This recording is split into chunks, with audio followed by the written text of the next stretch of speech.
Hollywood was rocked by the news of Robert Redford's death, which was hard to wrap one's head around. He had been a leading man in his own right for decades. He embodied an inimitable blend of elegance, resiliency, and cinematic magic. It wasn't just Hollywood that Jane Fonda had to mourn for, though. Struck close to home, cut deep, and killed.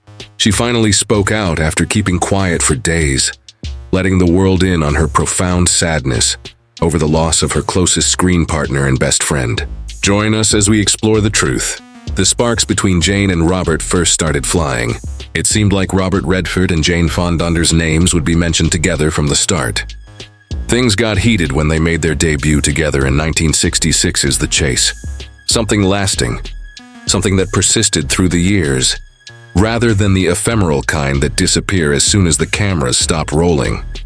The two young actors who are still on the rise in Hollywood were captivating on screen with their natural charisma. Audiences could feel it by that point. Their performances had an authenticity, with his subtle charisma and her intense charisma, creating a balance that seemed almost too real to be staged. Their subsequent 1967 picture, Barefoot in the Park, further cemented their relationship as one of the most charming in Hollywood. Fonda portrayed the carefree newlywed opposite Redford's stuffy husband in that romantic comedy, and the two of them encapsulated the sweetness, innocence, and tenderness of first love. Clever dialogue and humorous situations weren't the only reasons the film was successful. The connection between the protagonists was crucial. Viewers could tell they were seeing more than just actors because of their glances, laughter, and the apparent ease they felt with one another. It was a Hollywood dream team for many people, Fonda and Redford. Two A-listers who, when paired together, brought the theater to life. Behind the camera, their connection grew stronger. Later in life, Fonda acknowledged that she had an affair with Redford during those formative years. Her remarks revealed her profound respect for the man and her admiration for him as an individual, rather than expressions of remorse. Beyond his good looks, he was charming, competent, and charismatic. Still, they were both married at the time, so their feelings didn't escalate into anything scandalous. To the contrary, they formed a bond of friendship based on mutual respect and trust, which would see them through the many changes that occurred in Hollywood and in their lives over the years. Their friendship shone through in all of their joint projects. Their playful banter in press interviews revealed how much they cared for each other. Even though she was normally quite outgoing and fiery, Fonda would light up with warmth whenever they spoke about Redford, who was unusually quiet around him. Their connection was natural, almost immature. It was as if the stresses of Hollywood vanished in their company. To onlookers, their duet was more than just a show. The various manifestations of love were brought to mind by it. Their interactions were always intimate, even when their roles didn't center on conventional romance. Acting alongside Redford was so effortless, Fonda compared it to stepping into a role she was familiar with. Fans could relate to their characters on such a deep level because of how effortlessly everything flowed. Their music was more than just enjoyable. It struck a chord because it was sincere. In hindsight, it's hard to talk about their careers independently of one another. Despite the fact that they would both star in innumerable films, their collaborations were some of the most memorable. What truly defined their partnership, though, was the profound emotional impact they had on audiences who perceived in them an enduring quality rather than mere box office success. They stood for more than Hollywood glitz. They stood for the potential of a connection between people that could transcend scripts, studios, and decades. Robert Redford was always more than a co-star to Jane Fonda. He was someone she could trust, collaborate with on creative projects, and feel understood by, even when they were silent. Fonda was more than just a co-worker to Redford. Her intelligence, depth, and emotional honesty were all on par with his own, and she reflected his own artistry. An ode to the type of collaboration that goes beyond the silver screen and remains long after the credits roll. Their early films laid the groundwork for a friendship that would blossom into one of Hollywood's most treasured ties. Their time working together was golden. Jane Fonda and Robert Redford were established stars by the late 1970s. Their names were inscribed into Hollywood's golden marquee. They were icons. But it wasn't just their individual achievements that made them special. The sparks flew from the screen as their paths intertwined, and they stood shoulder to shoulder again for the cameras to record. The Electric Horseman, 1979, in which they reunited, was more than just a film. A cultural moment had occurred. Sonny Steele is a former rodeo champion who reluctantly becomes an activist. Robert Redford, who was previously famous for his roles in The Sting and Butch Cassidy and The Sundance Kid, took on the role. Fonda, who was already a notoriously controversial Hollywood actress at the time, portrayed Hi Martin, a courageous journalist hell-bent on reporting the truth. Underneath the surface-level political romance was something deeper, a reflection of the actors' growth and the chemistry they had developed over the years. The plot was great, but it was the actors' genuine performances that really set the picture apart. It was like seeing two expert dancers when Redford and Fonda sparred on screen. Each stride purposeful, each action laden with significance. They were so funny. A great deal was conveyed by their lack of vocal expression. The audience could sense the weight of years of shared and lived experiences when the film gave them permission to soften and show vulnerability. All of a sudden, everything had changed. The naivete of the 60s had been replaced by cynicism by the 70s. People weren't just seeking out stories with a happy ending anymore. They were looking for tales that were true to life, with love and hardship entwined. Then Fonda and Redford gave it to them. Their pairing in The Electric Horseman embodied the cultural shift.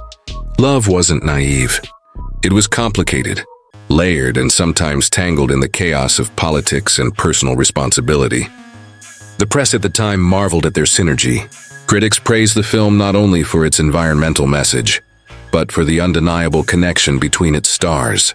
Even those skeptical of Hollywood romances admitted there was something unique about the way Redford and Fonda inhabited their roles together. They didn't just act alongside each other. They seemed to breathe in rhythm. Beyond the screen, their professional partnership symbolized something larger. Outside of Hollywood, they were both passionately dedicated to other causes. Fonda for her stances on women's rights in the Vietnam War, and Redford for his work in environmental protection and Sundance as an independent filmmaker.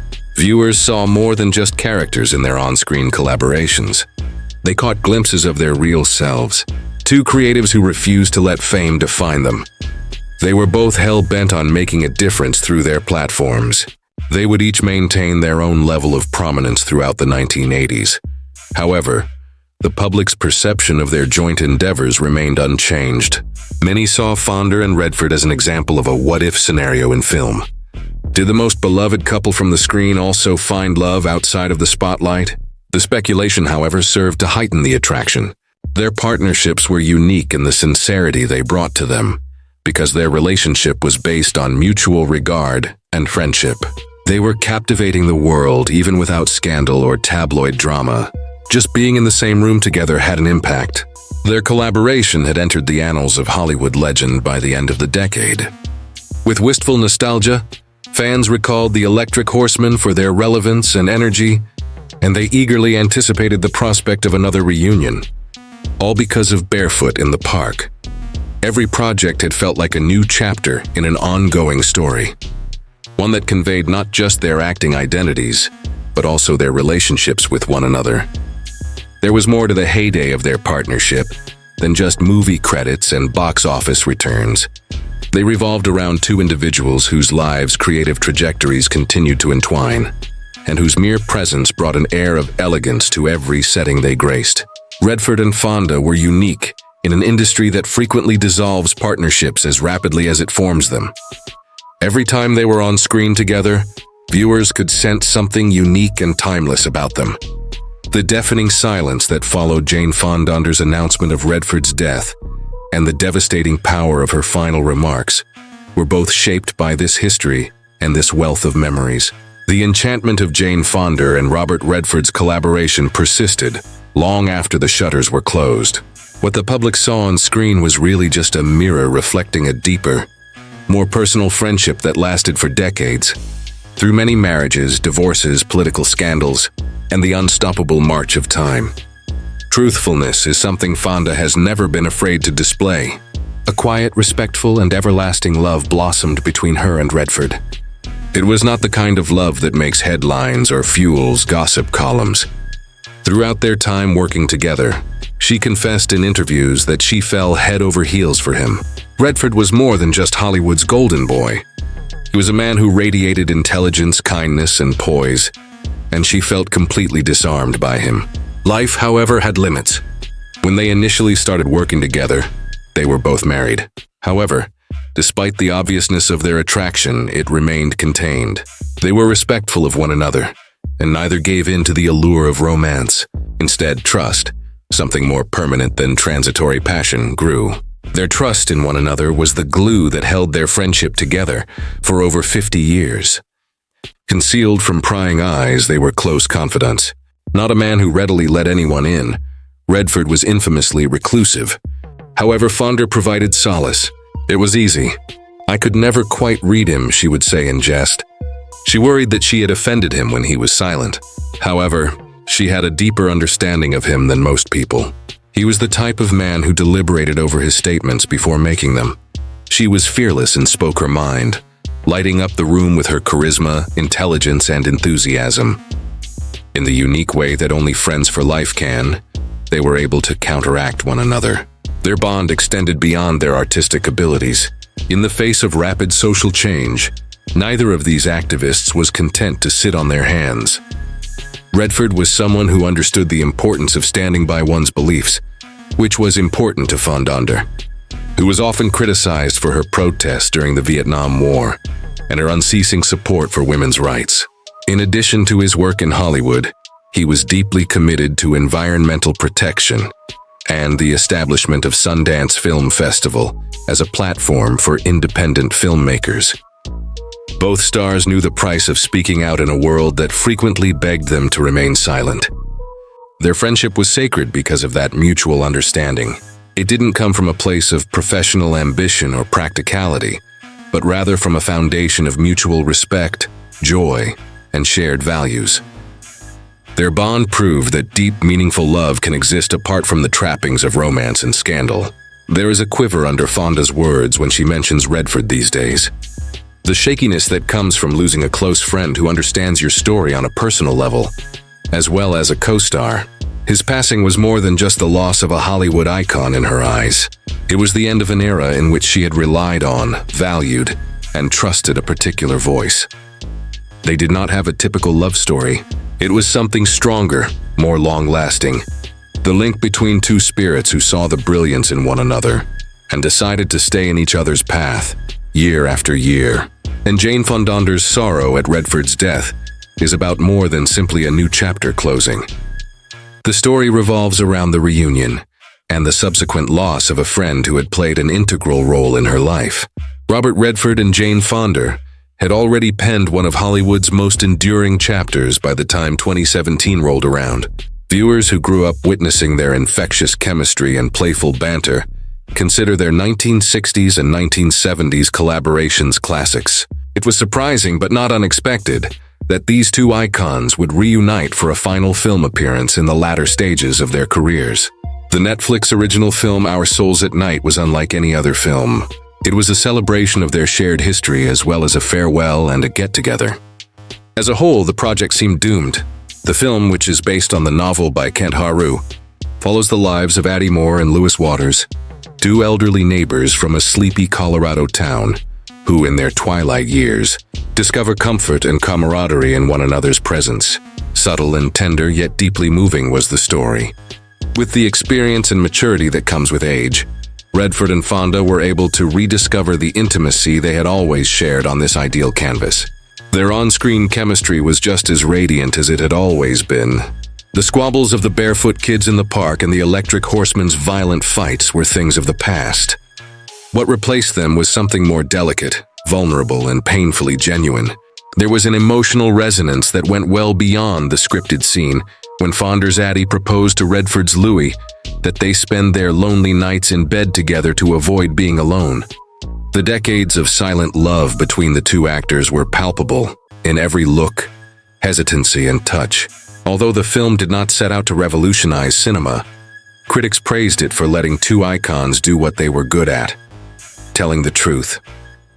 The two long-lost friends simply let their guard down, and shared their stories on screen in a manner that was honest and approachable, without any fakery or pretense.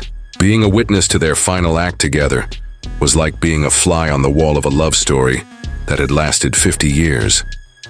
Fonda felt a surge of intense emotion. In interviews, she confessed that reuniting with Redford was like putting on old shoes, cozy, familiar, and just right.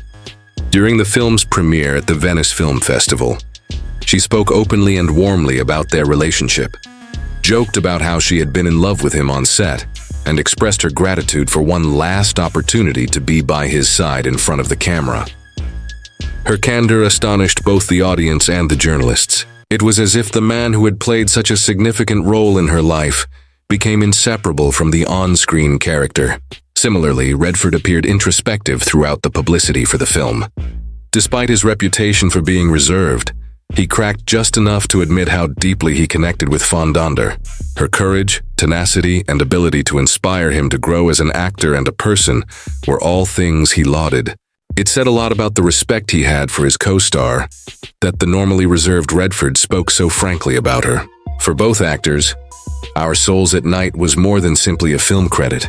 Someone was coding.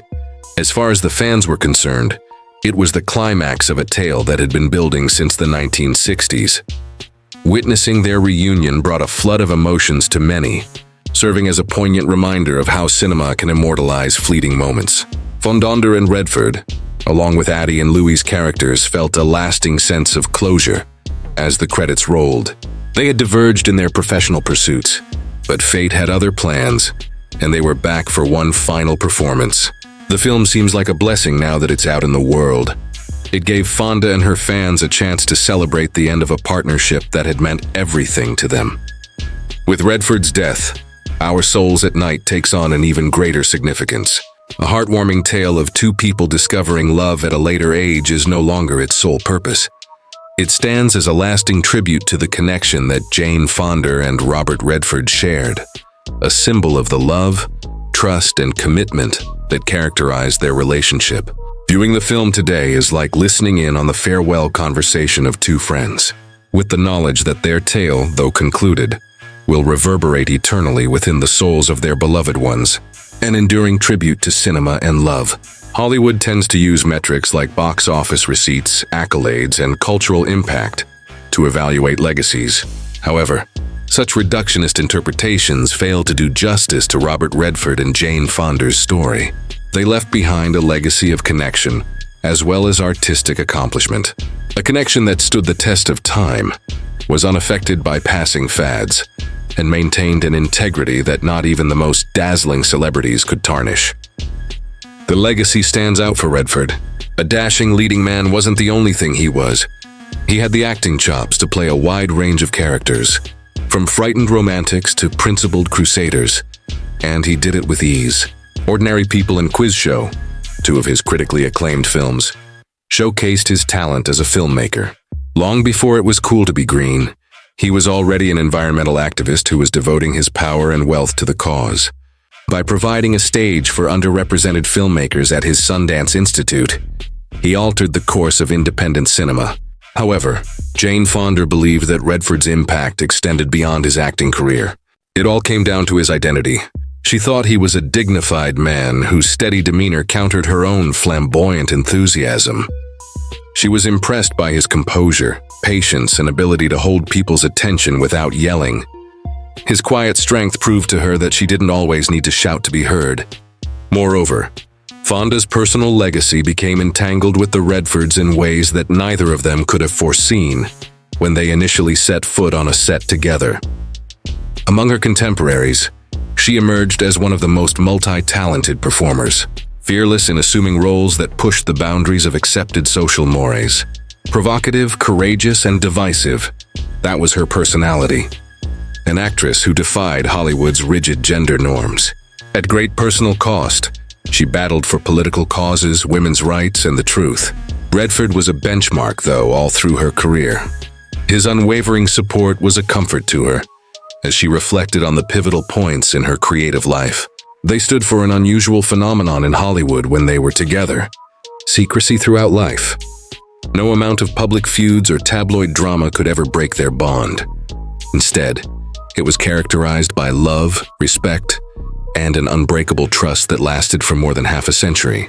People in the audience understood it immediately. Redford and Fonda exuded genuine charisma whenever they were in each other's company, whether it was during their prime or their later years. Their actions were more nuanced than that. Their ears perked up. They got back to me. Beyond what was expected in the script, they formed a bond. Maybe this is the thing they're most remembered for. They provided us with reality in a field based on deception. Even though they were acting out a fictional relationship, their chemistry was real. There was a common thread that connected all of their films and brought their audiences closer together. According to many viewers, it was as if they were privy to a secret when they saw Redford and Fonda on screen. They could tell that what they were doing was more than just acting.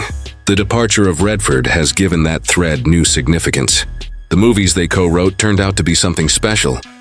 These artifacts document the development of a relationship that lasted 50 years and the craftsmanship of two legendary figures. Compared to 1967, watching Barefoot in the Park now has a different vibe. This seems like the prologue to a tale whose conclusion we are already familiar with. Keeping an eye on our spirits while we sleep is like bidding farewell. Maybe that's what makes movies so special. Thanks to it, we can stay put. His smile, his silences, and his quiet gravitas will endure on screen forever, even though Redford is no longer among us. Fonda, the Hollywood actress who may have understood him better than anyone else, will remain by his side forever. Continuing this legacy will be a challenge for Jane Fonda. Though their friendship never blossomed into romance, she has publicly stated that she has always loved him. Dying cannot quench that kind of love, which is unfulfilled but steadfast. Remembering what was and what could have been, it lingers with a sharp and delicate quality. Still, Fonda has proven to everyone that she is strong and capable of finding meaning in the face of adversity. In the same way that she channeled her own struggles into art and activism throughout her life, she will honor Redford by doing more than just talking about him. She will take action. Robert Redford was an environmental trailblazer, a screen legend, and an advocate for independent film. He will be remembered by all. He will be remembered by Jane Fonda as more than just that. She is her artistic collaborator, reflection, friend, and almost love. No accolade or numerical record can do justice to the legacy they created together. A lasting testament to the mutual understanding and joy shared by two hearts that crossed paths multiple times over the course of 50 years. And that is the legacy they will carry. Beyond their roles as co-starring actors, they represent the power of cinema when it goes beyond acting to tell the truth. The tale of Robert Redford and Jane Fonda will be recounted in perpetuity so long as their films remain popular, which they certainly will. Paul Bratt's grin as he barefoot teases Corey in the park will tell the story. Sonny Steele and Hallie Martin's blazing feud in The Electric Horseman will reveal all. In the peaceful, loving stillness of Addie and Louie's nighttime souls, it will be recounted as the most sincere. Their legacy is that romance, movies, and those unique bonds that endure beyond physical death. By paying tribute, Jane Fonda broke the silence. The world over, condolences for Robert Redford's passing were expressed as soon as the news spread. Actors, filmmakers, and environmentalists all spoke highly of his influence, talent, and the lasting impression he made on the film industry.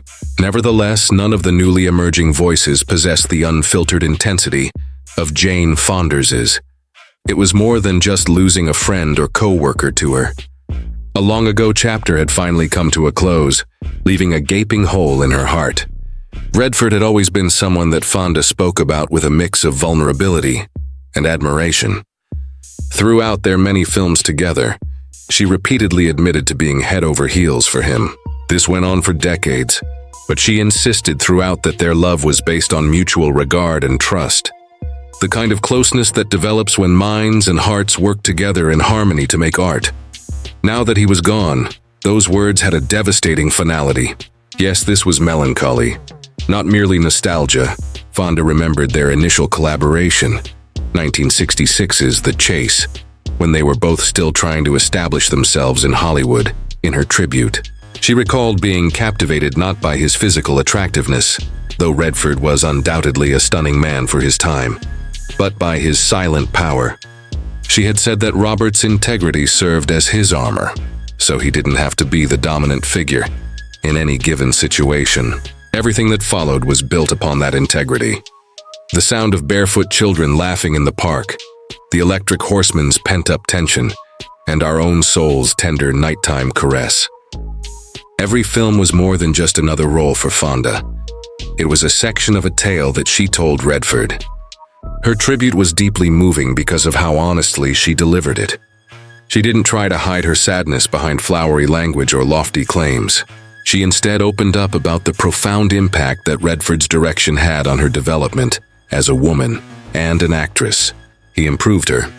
She had to slow down, listen more, and inhabit her roles with more depth because of his silences, patience, and refusal to play for the cheap seats. Fonda likewise thought back on their intimate, unsung moments together. Even though Redford was quiet and well known for his reserved personality, she recalled that he occasionally had unexpected bursts of humor. Unpredictably, he could make her laugh, and with a mischievous smile or a clever remark, he could alleviate the stress on set. In her anguish, she held on to those few recollections. She described Redford as the steady, thoughtful, and endlessly kind man she knew, not as the untouchable Hollywood icon everyone loved. His occasional frustrating reserve was also portrayed in her words. She did this to show her fans the real Redford, away from the limelight. It was a comforting gift in the midst of sadness, a reminder that behind the myth was a real man, whose impact on the lives of those he was closest to, rather than his films, may have been his lasting legacy. A dreadful sense of finality also accompanied the loss for Fonda. Now that Redford was out of the picture, there was no way they would ever star together again. She had teased him about how frustrated she was by his lack of kissing in their films, and how she wanted him to kiss her more. The underlying seriousness of the situation was that every second spent together was fleeting, and the humor served only to mask that. In the most fundamental sense, his death proved that truth. Because it was about both remembering and enjoying what had been, her eulogy struck a chord with listeners. She paid tribute to his talent, certainly, but she did it mostly to celebrate the special relationship they had. The weight of decades spent creating a partnership that audiences loved as much as they did. The unspoken trust in their glances, and the echoes of their laughter on set were all audible in her voice. Everyone shared her sorrow at what seemed like the end of an era with Redford's passing.